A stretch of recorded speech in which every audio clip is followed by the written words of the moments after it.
அமைச்சர் பொன்முடியின் மீது வழக்கு பதிவு செய்திருக்க வேண்டும் என்றும் பொன்முடி மீது புகார் இல்லாமல் வழக்கு பதிவு செய்திருக்க வேண்டும் என்றும் நீதிமன்றம் கருத்து தெரிவித்திருக்கிறது. இது தொடர்பான முக்கிய செய்தியை பார்த்துக் கொண்டிருக்கிறோம். விவரங்களை எமது செய்தியாளர் சுரேஷ் வழங்கிட கேட்கலாம். சுரேஷ், வணக்கம். இந்த விவகாரத்தில் நீதிபதிகளுடைய கருத்து என்னவாக இருக்கிறது? வணக்கம். அதாவது சமீபத்தில் நடந்த ஒரு நிகழ்ச்சியில் அமைச்சர் பொன்முடி பெண்களையும் சைவ மற்றும் வைணவ சமயங்களையும் இழிவுபடுத்தும் வகையில் பேசியதாக சர்ச்சை எழுந்தது. இந்த விவகாரம் தொடர்பாக இன்றைக்கு சென்னை உயர்நீதிமன்ற நீதிபதி ஆனந்த் வெங்கடேஷ் சில கேள்விகளை முன்வைத்தார். அமைச்சர் பொன்முடியினுடைய கருத்து குறித்து அதிருப்தியும் தெரிவித்த நீதிபதி, இது ஒரு அமைச்சர் பொறுப்புடன் பேச வேண்டாமா என்றும் கேள்வி எழுப்பியிருந்தார். அது மட்டுமல்லாமல் வேறு ஏறேனும் இது போல பேசியிருந்தால் 50 வழக்குகள் பதிவு செய்யப்பட்டிருக்கும். ஆனால் இவருக்கு பேச்சு அது வைத்தி ஒரு பிளாட் வாங்கணுமா இல்ல ஒரு பிளாட் வாங்கணுமான்னு ஒரே கன்ஃபியூஷன். ஒரு ரியல் எஸ்டேட் எக்ஸ்பர்ட் கிட்ட பேசு. எப்படி? பாஸ்வாலா பி தி பாஸ். எந்த ஒரு வழக்கும் இதுவரைக்கும் பதிவு செய்யப்படவில்லை. இது சம்பந்தமாக மாலை விளக்கமளிக்க வேண்டும் என்று தமிழக டிஜிபிக்கு நீதிபதி ஆனந்த் வெங்கடேஷ் உத்தரவிட்டிருந்தார்.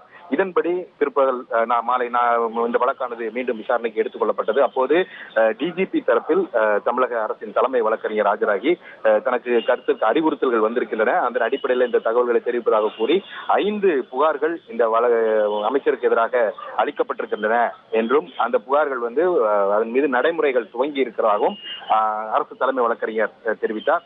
அதைத் தொடர்ந்து நீதிபதி குறுக்கிட்டு சொல்லும்போது, ஒரு புகார் மீது மட்டும் வழக்கு பதிவு செய்யுங்கள், 4-5 புகார்கள் மீது வழக்கு பதிவு செய்யும் போது இந்த விசாரணையானது நீர்த்து போய்விடும் என்ற ஒரு கருத்தை நீதிபதி பதிவு செய்தார். தொடர்ந்து இந்த வழக்கை இந்த புகாரை பொறுத்தவரையும் ஏப்ரல் 12ஆம் தேதி பெறப்பட்டிருக்கிறதாக தலைமை வழக்கறிஞர் குறிப்பிட்டார்.